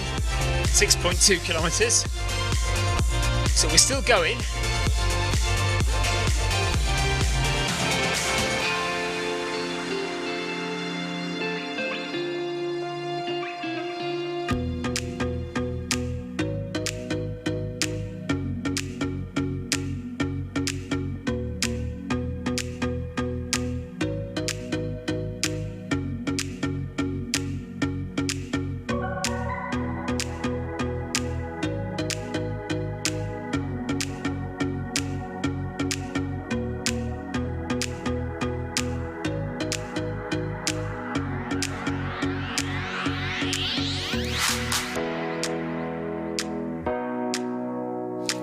It's so easy to get set up with Zwift running. Here's what you need. Firstly, access to a treadmill. It could be at home or at the gym, but any treadmill will work with Zwift. To get you moving in game, we need a speed source. Traditionally, we use a foot pod, like the Zwift pod or the Stride, but you can also use the Run Smart treadmill sensor, your Apple Watch, one of the newer Garmin watches, the TSS app, and if you have a smart treadmill, your treadmill will connect directly to Zwift without the need for another device. Now simply download the Zwift app onto a Mac, a PC, an iPhone, an iPad, an Android device. Zwift even works on Apple TV. Finally, pair your speed source in the app. Pairing heart rate from your watch or a chest strap is also a great addition to Zwift. And that's it. You're all set up for solo runs, solo or group workouts, challenges and real-time racing on Zwift with people from all over the world.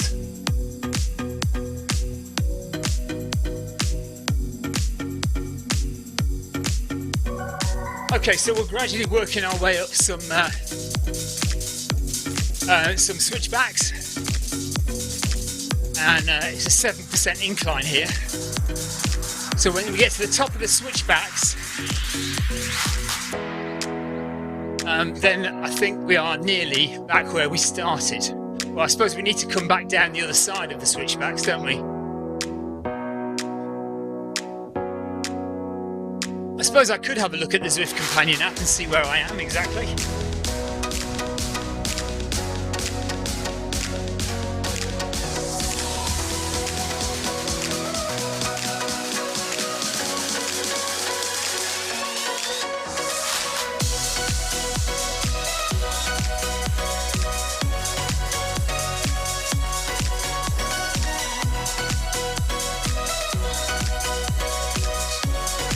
Yeah, so we're just coming up to the top of the switchbacks,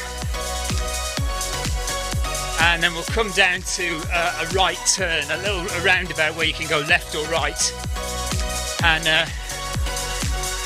we would go right to head back to the pens where we started. So I don't know exactly how far it is. It looks probably about 3 or 4 kilometres. So I'll probably do that. I'll probably just run down to the bottom of the hill here, and then back to the pens where we started from to make it a loop. So it's going to take me another 20 minutes or so, half an hour.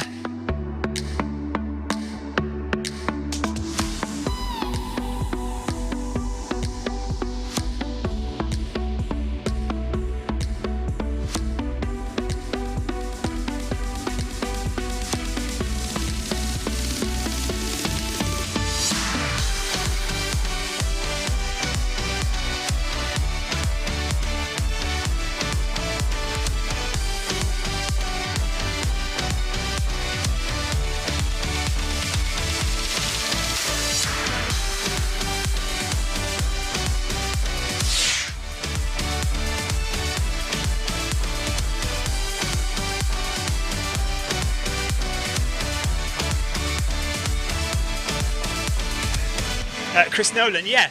I always like having a go sometimes at a 1 mile. I did a 1 miler the other week. Tried to get as fast as I could. I think I got about 5:20 something, 5 minutes 20. I think I've only ever got under 5 minutes once for a mile.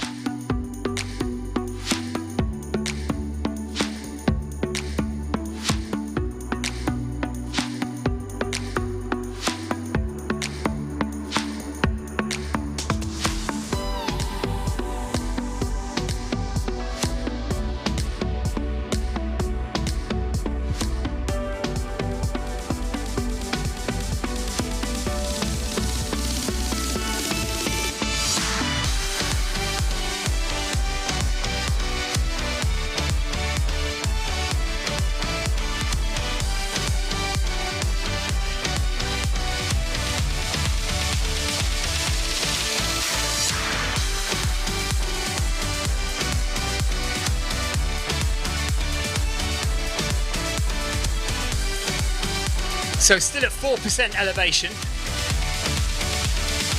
and we've got another 2 switchbacks to go before we get to the top of the climb, the castle there. I'm not putting any elevation on my treadmill.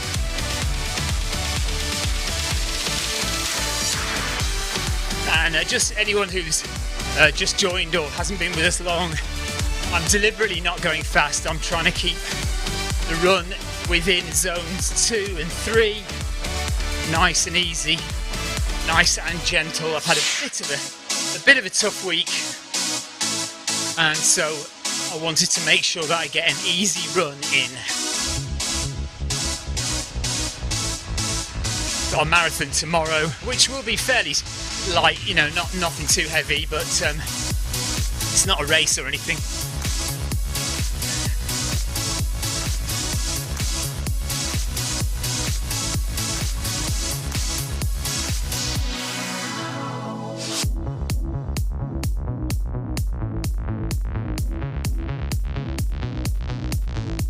Eric, no problem.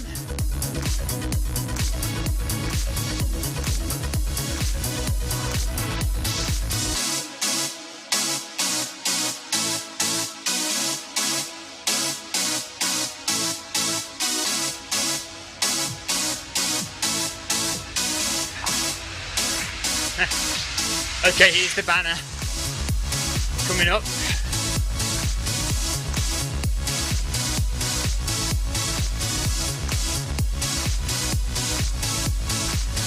So we want Mont Saint-Michel. We don't want to go to Ventoux from here. So Ventoux is the left turn. We want to make sure we go right.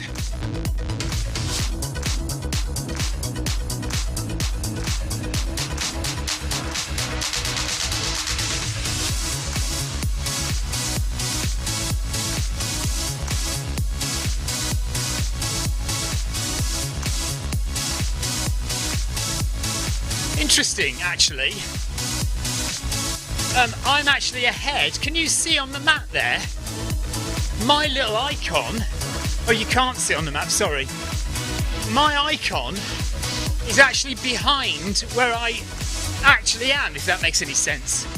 So my little icon is just still coming to the last switchback before the arch on the map. I'm looking at the map on the top right of the screen, which is covered by my camera on your view. But my little icon is only just going under the banner now, which is a bit odd, isn't it?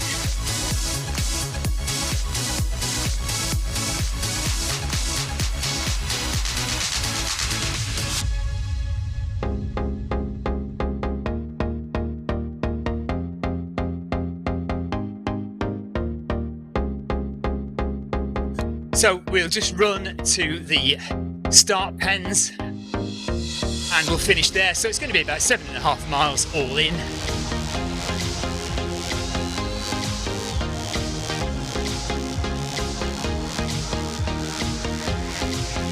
Now we've kept it very steady. So 33 minutes in zone 2, 33 minutes in zone 3, a couple of minutes in zone 4. Didn't want that, but there we are.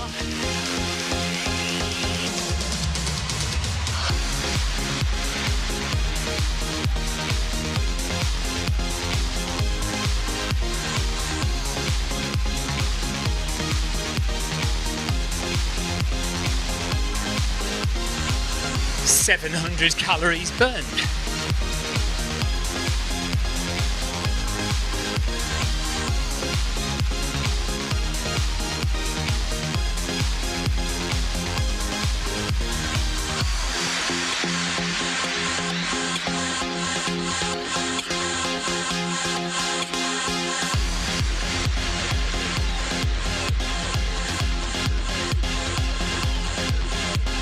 So we're on a -5% slope now. So basically this is the bottom of Von 2. So if we were to turn around now and just go straight, we would go up to the top of the mountain. So we're already on, this is the climb, except we're coming down.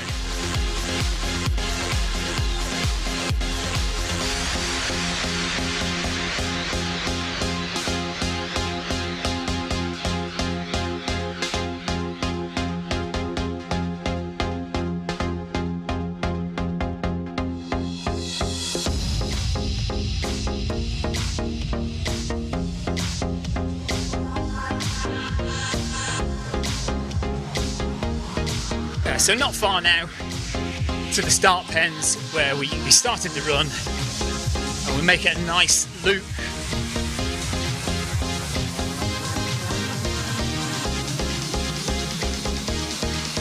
Seven and a half miles is about 12 kilometers.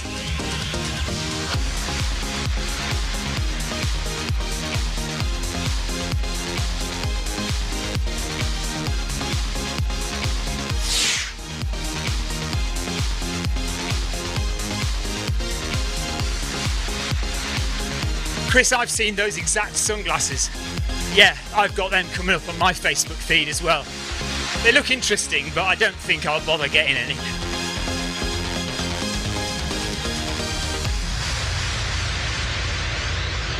I'd like to try them to see what they look like. For those that don't know, there's this advert going around at the moment for these glasses that you can wear. When you're running outside, they project a runner in front of you, a virtual runner for you to chase.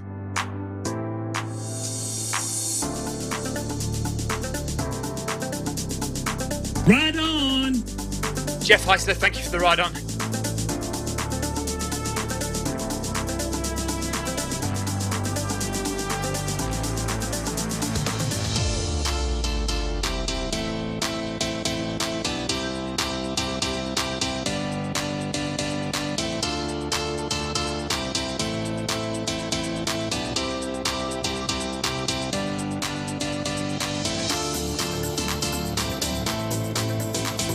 Right, so there's our 7.5. Very near the pens now, I think. I've only done this route on the bike once before, so I'm just going from memory, but it's definitely very near now.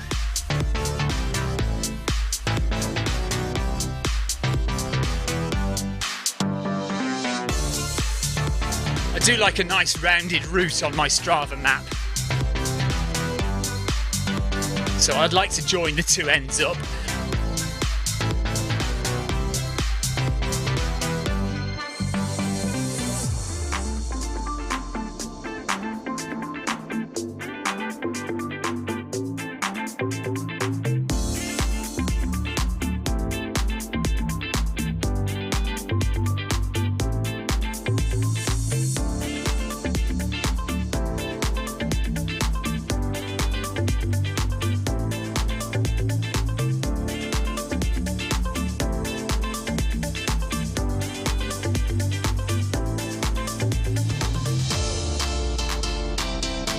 Every time I think the finish is going to appear, it disappears into the distance.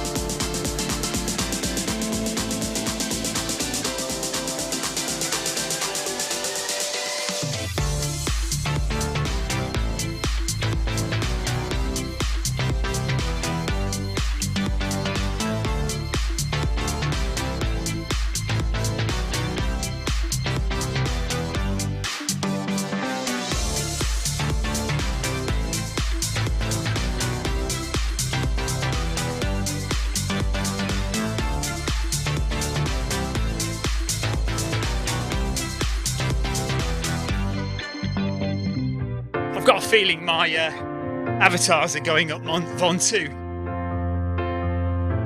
Yeah, stride 1 and stride 2 are turning left and going up Von 2.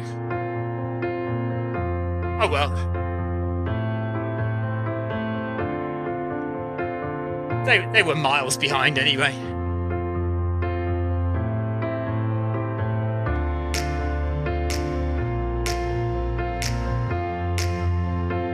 Right, let's just bump it up a little bit more to get to the end.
Come on, I really want these finish pens to come now. I'd like to stop running and go and get a drink. Come on, how far are we away? Let me look at the Zwift companion app.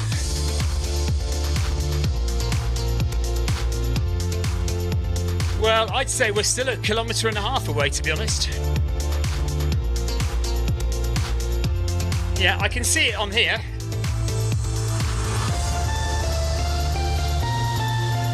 You can't see it, can you?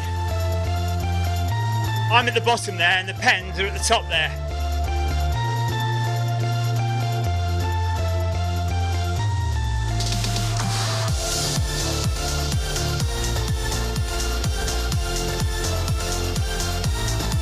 So yeah, at least another kilometre.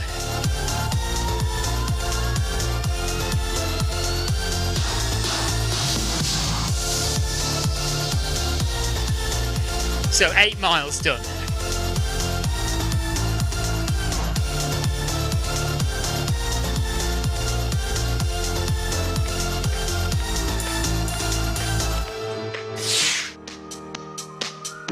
I hope Leo realises that I'm adding fewer XP points going in miles. You do know if you go in kilometres on Zwift you get more XP points.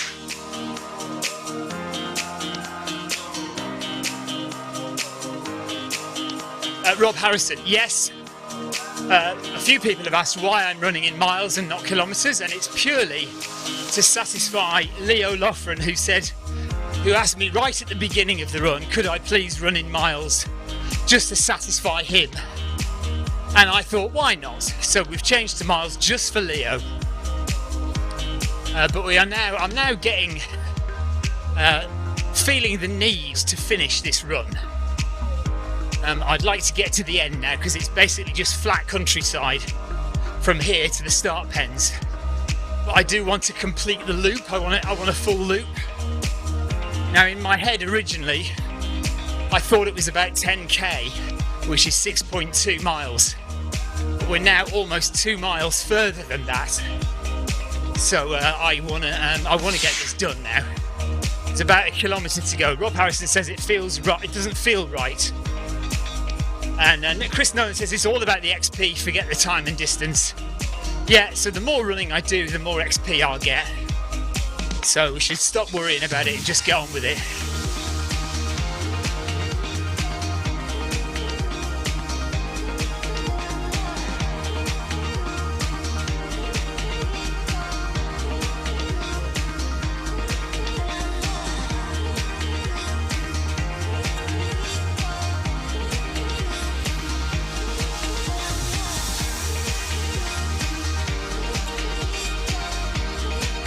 So there's the lake. There's the lake on the left. So we're getting close now.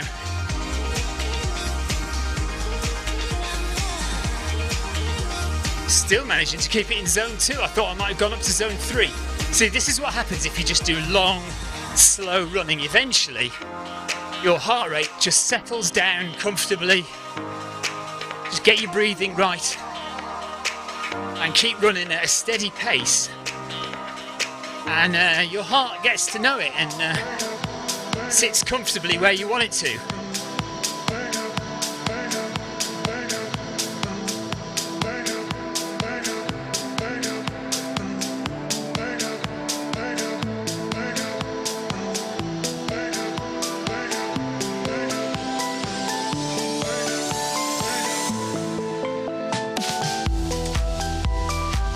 Don't worry, Rob, I'll change back to kilometres for the next run. I won't be on Zwift tomorrow. I'm going to go out with my friend Richard and we're going to do a bit of a marathon distance tomorrow, early morning.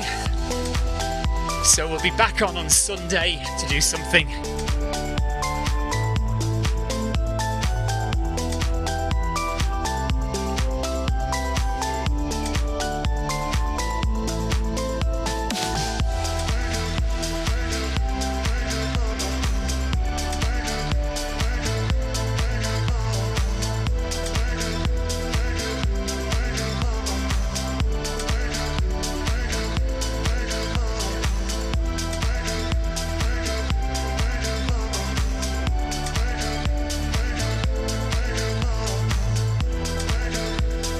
So, coming up on 8.5 miles.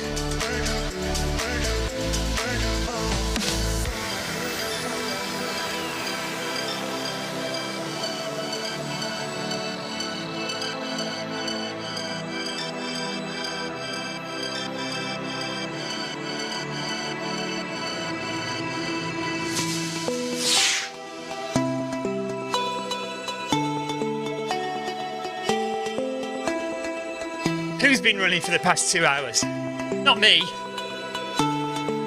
1.5 hours.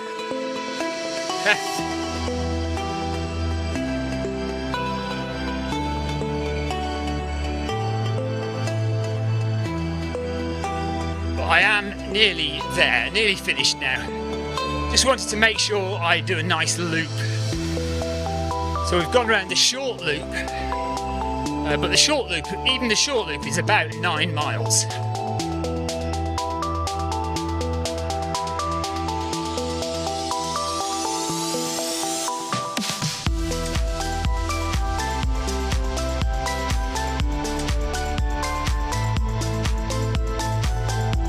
I can now see the start-finish pens just appearing in front of me on the map.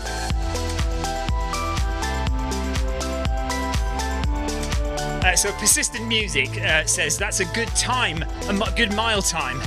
Well, I've been trying to keep it steady, so I've been keeping it in zones 2 and 3 of my heart rate. See up there, top left, is 129, 130 beats per minute. Currently in zone 2, I have been up to zone 3 and a tiny little bit in zone 4. But the whole idea of today's run was a slow, easy, low heart rate run.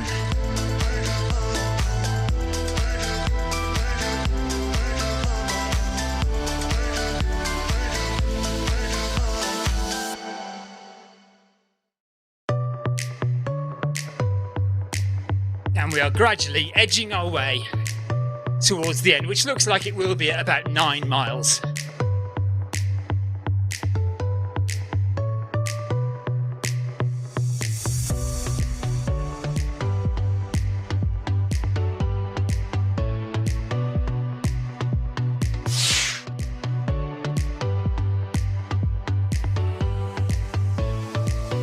Less than 1 kilometre now, half a kilometre or so to run.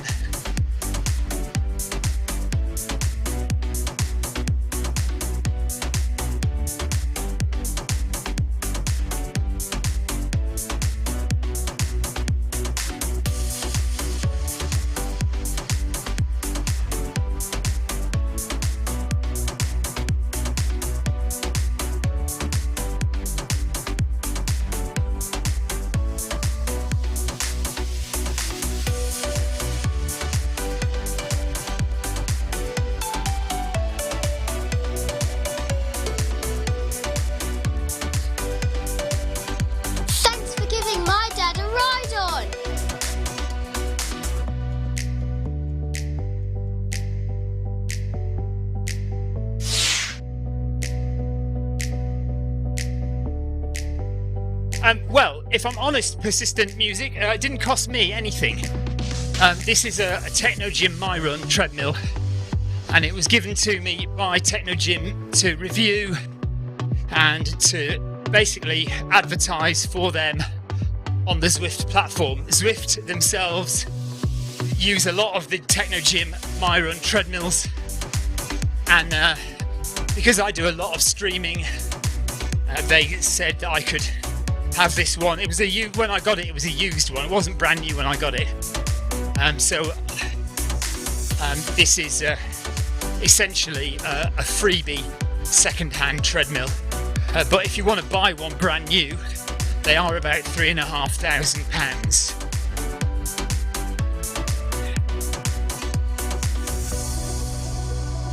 Okay, we've done the loop. That's it. So we've passed the start-finish pens. Do we run to 9 miles? I suppose we should do, shouldn't we? 8.9 miles. Oh no, what the heck, we're done. I've done the loop, that'll do. Okay, so that is the almost 9-mile loop around the inner circle of the France course. So that's maybe your first view of France. It's certainly the first time I've run around it. You may have watched me do Ventoux, the mountain, a few days ago. That was quite hard work. But yes, that's the first kind of flat run we've done round the France course. If you want to run in France, there will be France on public rotation by the second week of August. Around about the second week of August, you will be able to get access to France to run on it as part of the normal world rotation. If you want to run in Paris, 24th, 25th and 26th of July in Paris, we will have the Zwift race series, a 10k race around the streets of Paris, around the Arc de Triomphe, Champs-Élysées, down the Champs-Élysées, round the gardens, Tuileries Gardens, and next to the Louvre and along the Rue de Rivoli, some of the very famous places in Paris. You'll be able to run on the 24th, 25th and 26th of this month. So keep your eyes out for that coming through on the schedule soon. Louis, yes, I'm finished. I'm done. So we'll see you on Sunday. Tomorrow I have a day off from Zwift and I will be running outdoors with my friend Richard. So we'll see you bright and early sometime on Sunday afternoon for another Zwift run. I hope you enjoyed the little trip around France. And thanks for the chat on Facebook and YouTube, guys. Take care. See you on Sunday. Bye-bye.